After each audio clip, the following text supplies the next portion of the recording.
Cause I go first. No. What is today, guys? Christmas Eve. Christmas Eve. And tomorrow's Christmas. Wave to the camera, Victor.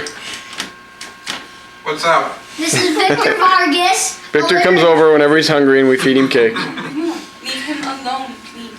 I'm gonna try out for the next play. Are you? You sure? I would just like. Hello, and I am Ellis Lucero. I would just- And I'm the host of this show.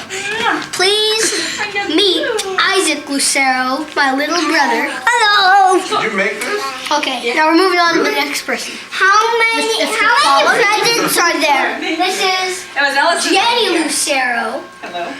This is baby Carlos Ewan Lucero. We got out of our Hershey's chocolate lovers cookie. And next, So it was our test run, and we all Hey. and this so much is it'll be our Ellis Christmas Lucero. Eve tradition. Yes, every year. just like I have introduced 8 years old. How many presents are there? I don't know, how many are there? If you'll please excuse me. 1, 2, 3, 4, 5, 6, 7, 8. And this is our guest, Victor Vargas. Junior. Victor Vargas So Jr. when you go to apply, like, He is our honored guest. Tomorrow is Christmas Eve. Social security card. and- Today's Christmas Eve, right? No, tomorrow is I Christmas. have. And look, My parents got one. our brand new favorite ornament That I've always is had. this the I don't know how they nutcracker. got it. It was. Yeah, like, when I and applied for, here's like, a fire. Whoa. Well, For colleges, I and this is applied the to, Christmas tree. all the things The come beautiful back with the Christmas name tree. Disney. And this is our calendar. Really? Like, all And the this is a colleges and stuff. TV. Well, everything's good. These are where our stockings are hung up. Like when you went to apply for jobs. And I where told that one, the and then I creativities tell them are. I don't have a license. And Or like, and my this whistle's like deep. is the snowman people. These are the presents. And so I'm assuming that most of This them is too many questions. Daddy Lucero, Tom Lucero, Jennifer Lucero, me, Ellis Lucero, Isaac Lucero, Isaac Lucero, and baby Ewan Lucero. Yeah, and this is a family picture at the beach. And well, Ewan is so fussy. Wait, no, that's a present that my dad Tom just got. It's an Elvis picture with little Elvis pictures inside the pieces. Here, I'll show you. Well, Do you guys swim much in your like it? All summer. Well, that's about all, We're folks. serious. No. See you next time on Ellis and Isaac Super Short Show. So, tell us the name of your story. This is called Rudolph's Hunt. Once upon a time, there was a reindeer named Rudolph, and he asked Santa if he could go on a hunt. But Santa said yes. So Rudolph went out to find a star, a bright star in the sky. And when it was dark, he saw it. He followed the way to it, and he found Jesus where he was born. But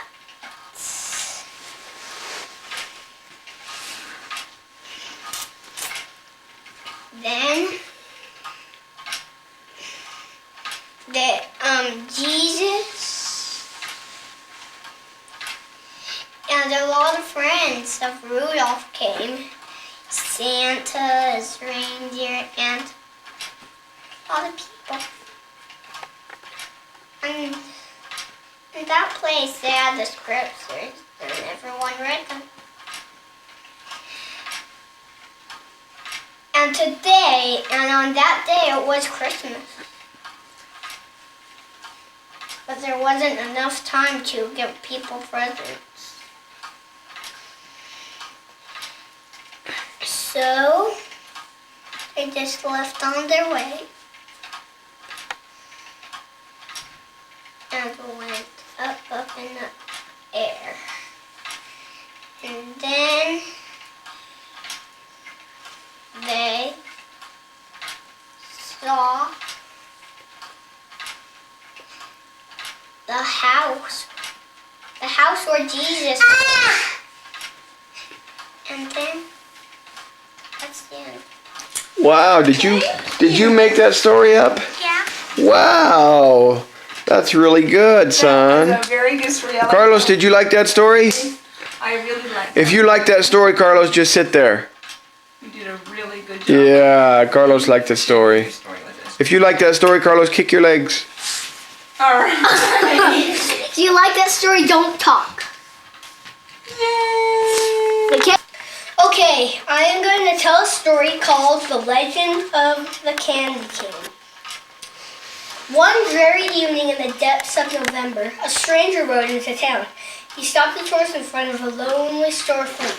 The window was boarded shut and the door was locked fast. But the man looked at it, smiled and said, "It will do."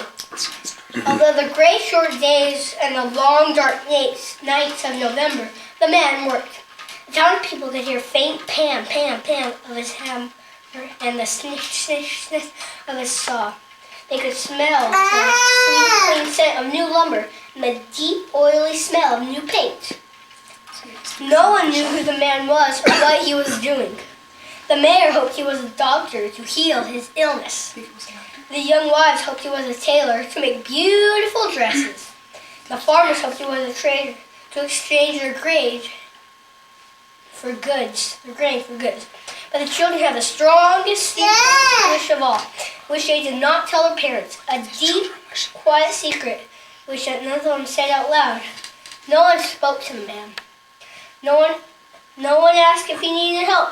They waited and they watched and wondered and wished.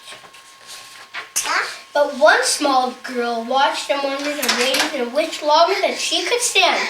And one snowy day, she knocked at the stranger's door. "Hello," she said. "My name is Lucy. Do you need some help?" The man smiled and nodded, then opened the door and Lucy stepped inside. A long counter ran down the side of the room. Bare shelves filled the opposite walls. In the back were dozens and dozens of barrels and crates. "Can you help me unpack?" the man said. Lucy's heart sank at the sight of all the boxes. What if they were only barrels of nails and bags of flour? She removed her dripping boots and hung her coat on a peg. On stocky feet, she crossed the rough wooden floor and looked beside her crate. "Please open it," the man urged. Slowly, Lucy put her hand into the box and pulled out an object wrapped in tissue. Brown and heavy, it almost slipped through her fingers. Lucy trembled a little as she unwrapped it. It was a glass jar. Lucy gave the man a puzzled look. "Go on," Lots of different glass jars. So she unpacked another glass jar and another until she was completely surrounded by jars of all shapes and sizes, tall and thin, round and squat. Jars with lids and jars without. "Now," said the man, "for something to put inside," and he pulled over a huge crate stamped with a strange word, "Confections." What are confections? Gotta listen. As Lucy unpacked, her eyes lit up. It was candy! Her favorite candy, gumdrops. "Try some," the man said. Pop one in your mouth. Now she could hardly unwrap fast enough. Peppermint sticks, taffy, lollipops, chewing gum. Wide-eyed, she looked at the man. "We wish," Lucy said. "Yes, I know," said the man. "And here it is. Welcome to Sonneman's Candy Store. I am John Sonneman." Soon the small store was filled with candy, gleaming in their glass jars, raspberry suckers and tiny lemon drops, brightly colored jawbreakers and long tangles of licorice. Pink and white peppermints were church and butterscotch balls for comfort. Then the very last package in the very last crate was a candy that Lucy had never seen before. Listen to this. A red and white striped candy stick with a crook on the end. "What is this?" Lucy asked. "This," Mr. Sonneman explained, "is a candy cane. It is a very special Christmas candy." "Why?" Lucy asked. "Let me tell you.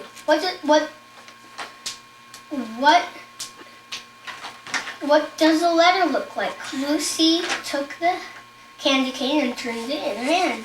J, she said. Yes, Mr. Solomon, J for Jesus, who was born on Christmas Day.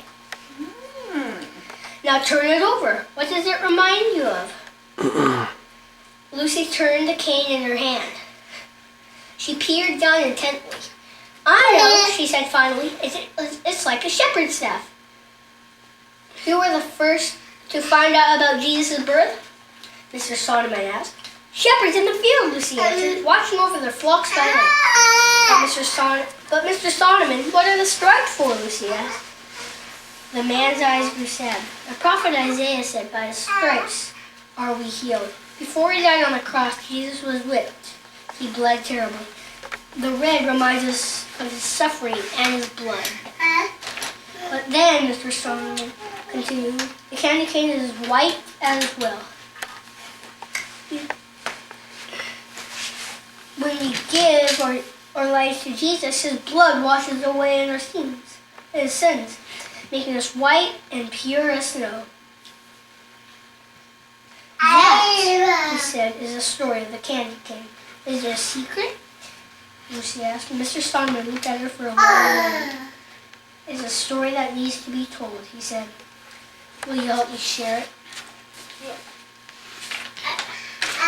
It was now the depths of December. The town was whipped around by blizzard winds. For days the sun hid itself. But every morning, Mr. Solomon and Lucy ventured out.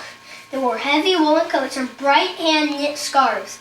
And in their stiff, mittened fingers they each held a bag. They went to every house in town. They traveled to every farm in the country. They knocked on every door. In every home they told the story, they left a small gift, and they gave an invitation.